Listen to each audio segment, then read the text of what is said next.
Hi, ഞാനൊരു കാര്യം പറയാൻ വേണ്ടി വന്നാട്ടോ. എന്താണെന്ന് വെച്ചാൽ ഞാൻ ഇങ്ങനെ ഒന്ന് വീഡിയോ ചെയ്യുന്ന ഒരാളല്ലേ. ഫസ്റ്റ് ടൈം ആട്ടോ ഇങ്ങനെ ഒരു ഞാനിങ്ങനെ വൈകുന്നേരം ഇങ്ങനെ ഇരുന്നപ്പം എനിക്ക് പെട്ടെന്ന് മൈൻഡിലേക്ക് കുറച്ച് കാര്യങ്ങൾ വന്നു. അപ്പോൾ എന്താണെന്ന് വെച്ചിട്ടുണ്ടെങ്കിൽ ഞാൻ ചെറുപ്പത്തിൽ എനിക്കൊരു 6 വയസ്സൊക്കെ ആയപ്പോഴാണല്ലോ ഈ ഒരു അസുഖം സ്റ്റാർട്ട് ചെയ്യുന്നത്. അന്നൊന്നും അറിഞ്ഞില്ല, അതുപോട്ടെ. അപ്പോൾ അന്ന് തൊട്ട് ഇന്ന് വരെ ഇതിപ്പോൾ എനിക്ക് 33 വയസ്സായ ഈ 33 വയസ്സിൽ ഒരു 32 അല്ലെങ്കിൽ ഒരു അതായത് നമ്മുടെ ഈ സോഷ്യൽ മീഡിയയിലോട്ട് ഇറങ്ങുന്നതിന് മുന്നേ വരെ ഇതുവരെ എന്നെ എൻ്റെ ഒരു ഡിസബിലിറ്റിയെ വെച്ചിട്ടോ അല്ലെങ്കിൽ എൻ്റെ ഒരു നടത്തോ അതല്ലെങ്കിൽ എൻ്റെ ഡാൻസിനെയോ അതുപോലെ എൻ്റെ ഉയരക്കുറവിനോ ഒന്നും ആരും ഇതുവരെ ആക്ഷേപിച്ചിട്ടോ കളിയാക്കിയിട്ടൊന്നുമില്ല കേട്ടോ. പക്ഷേ ഇപ്പം ഈ ഒരു ഇതിലോട്ട് ഇറങ്ങിക്കഴിഞ്ഞപ്പം നമ്മളറിയത്തില്ല, നമ്മളെ വീഡിയോയിലൂടെ കണ്ടവർ മാത്രമാണ് നമ്മളെ തെറി പറയുക, നമ്മളെ ആക്ഷേപിക്കുക, നമ്മളെ കളിയാക്കുക, നമ്മളെ പുച്ഛിക്കുക, ഇതൊക്കെ ചെയ്യുന്നത് എന്തെന്ന് വെച്ചാൽ ഈ ഒരു സോഷ്യൽ മീഡിയയിൽ വന്നതിന് ശേഷം കേട്ടോ. പക്ഷെ ആദ്യമൊക്കെ ഇതെനിക്ക് കേൾക്കുമ്പോൾ ഭയങ്കര വിഷമമായിരുന്നു, ഭയങ്കര കരച്ചിലായി, ബഹളമായി, ആകെ സീനായിരുന്നു. പക്ഷേ ഇപ്പം ഈ 1-2 വർഷം കൊണ്ട് സ്ട്രോങ് ആയി. എന്താണെന്ന് വെച്ചാൽ കേട്ടാലിപ്പോൾ ഒന്നുമില്ല. നമ്മൾ പറയത്തില്ല പുഷ്പം പോലെ എന്ന് പറയത്തില്ല, അതുപോലെയാണ്.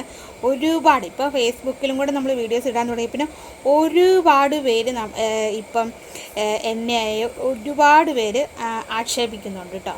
പക്ഷേ നമ്മളറിയത്തില്ല, അതാണ് എനിക്ക് ഏറ്റവും പേഴ്സണലി നമ്മളറിയാവുന്നവരോ നമ്മളുമായിട്ട് എന്തെങ്കിലും വൈരാഗ്യമുള്ളവരോ ഒക്കെ ആണെങ്കിൽ പോട്ടെ എന്ന് വിചാരിക്കുക. പക്ഷേ ഇതങ്ങനെ ഒന്നുമല്ല, നമ്മൾ ഒരു പരിചയമില്ല, നമ്മളെ വീഡിയോസിലൂടെ കാണുന്നവർ മാത്രമേ ഉള്ളൂ കേട്ടോ. അപ്പം ഞാൻ ഒരിക്കൽ സ്കൂളിലൊക്കെ പഠിച്ച സമയത്ത് എൻ്റെ ഫ്രണ്ട്സായാലും എൻ്റെ ടീച്ചേഴ്സായാലും എൻ്റെ സഹപാഠികളൊക്കെ ആയാലും എല്ലാവരും ഫുൾ സപ്പോർട്ടാണ്. പക്ഷെ എല്ലാവരും അങ്ങനെ അങ്ങനെ ഒന്നും അല്ലെങ്കിലും ആരും ഈ ഒരു ഇതിൻ്റെ പേരിൽ എന്നെ ഇതുപോലെ ഒരു രീതിയിലും ആക്ഷേപിക്കുകയോ ഒരു രീതിയിൽ കളിയാക്കുകയോ ഒന്നും ചെയ്തിട്ടില്ല. എനിക്ക് ഒരു 10th വരെ എനിക്ക് നടക്കാൻ വയ്യായിരുന്നു. അപ്പോൾ എൻ്റെ ഫ്രണ്ട്സാണ് എന്നെ എടുത്തുകൊണ്ട് പോവും, എന്നെ ഹെൽപ്പ് ചെയ്യുകയൊക്കെ ചെയ്തു. അത് ബോയ്സ് ആയാലും ഗേൾസ് ആയാലും കേട്ടോ.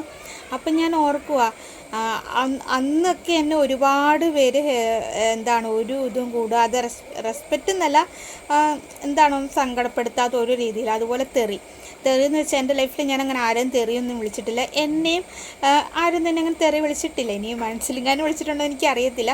പക്ഷേ നമ്മൾ വഴക്ക് കൂടുമ്പോൾ നമ്മൾ പലരും വിളിക്കാറുണ്ട്, ഇല്ലെന്നല്ല.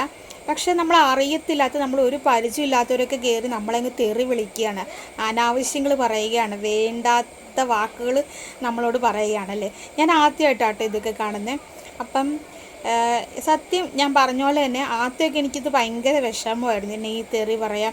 ഇപ്പോൾ കുറച്ച് നാളും കൊണ്ട് നമ്മൾ ഫേസ്ബുക്കിൽ പല രീതിയിലുള്ള വൃത്തികെട്ട മെസ്സേജുകൾ അതല്ലെങ്കിൽ വൃത്തികെട്ട വാക്കുകളൊക്കെ വിളിക്കാറുണ്ട്. പക്ഷേ എന്താണ് അവരൊക്കെ അങ്ങനെ വിളിക്കുന്നത്, എന്താണ് അവരുടെ ചിന്താഗതിയും നമുക്കറിയത്തില്ല. ഞാനിപ്പോൾ ആദ്യം പറഞ്ഞ പോലെ തന്നെ നമ്മൾ അവരുമായിട്ട് ഒരു ബന്ധമില്ലാത്ത ആൾക്കാരായിരിക്കും.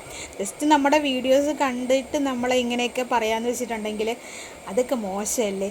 ഇപ്പം നമുക്കൊരാളുടെ എല്ലാവരുടെയും വീഡിയോ എല്ലാവർക്കും ഇഷ്ടപ്പെടണമെന്നില്ല അല്ലേ. ഇപ്പം എനിക്കാണെങ്കിൽ പലരുടെ വീഡിയോ ഇഷ്ടമുള്ളത് കാണും, ഇഷ്ടമില്ലാത്തത് കാണും. നമ്മൾ സ്ക്രോൾ ചെയ്ത് വിടുക, അതുപോലെയുള്ളൂ. പക്ഷെ നമ്മൾ എന്തിനാ മറ്റുള്ളവരെ വേദനിപ്പിച്ച് അല്ലെങ്കിൽ മറ്റുള്ളവരെ ഇങ്ങനെ ആക്ഷേപിച്ച് തെറി പറഞ്ഞ് അനാവശ്യങ്ങളൊക്കെ പറഞ്ഞ് വീഡിയോ കമൻ്റ് ഇടുന്ന നല്ല കാര്യമായിട്ട് നിങ്ങൾക്ക് തോന്നുന്നുണ്ടോ? എനിക്ക് തോന്നുന്നില്ല കേട്ടോ. നമ്മൾ പരിചയമില്ലാത്തവർ ഒരിക്കലും നമ്മളങ്ങനെ ആക്ഷേപിക്കാൻ പാടില്ല.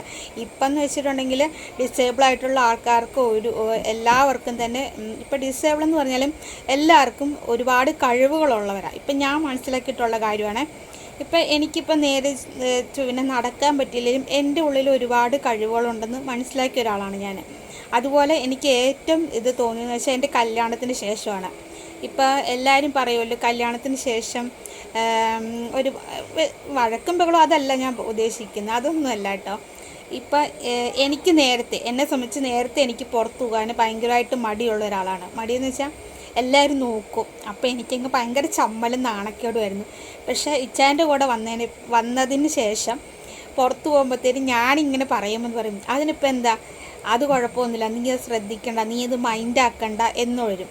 ഇപ്പം പുറത്ത് പോകുമ്പം എനിക്ക് ആ ഒരു ഇതൊന്നുമില്ല, ഒരു കോൺഫിഡൻസ് തോന്നും. അതെനിക്ക് ഇച്ചാൻ്റെ കൂടെ വന്നതിനിപ്പോൾ കിട്ടിയ ഒരു കാര്യമാണ്. അതുപോലെ ഇപ്പം നമ്മൾ ഒരുപാട് തിരിച്ചറിഞ്ഞ് സംസാരിക്കുന്നുണ്ട്. നമ്മൾ ഇഷ്ടപ്പെടുന്നവരുണ്ട് കേട്ടോ, അവരെ വിചാരിച്ചല്ല ഞാൻ പറയുന്നത്.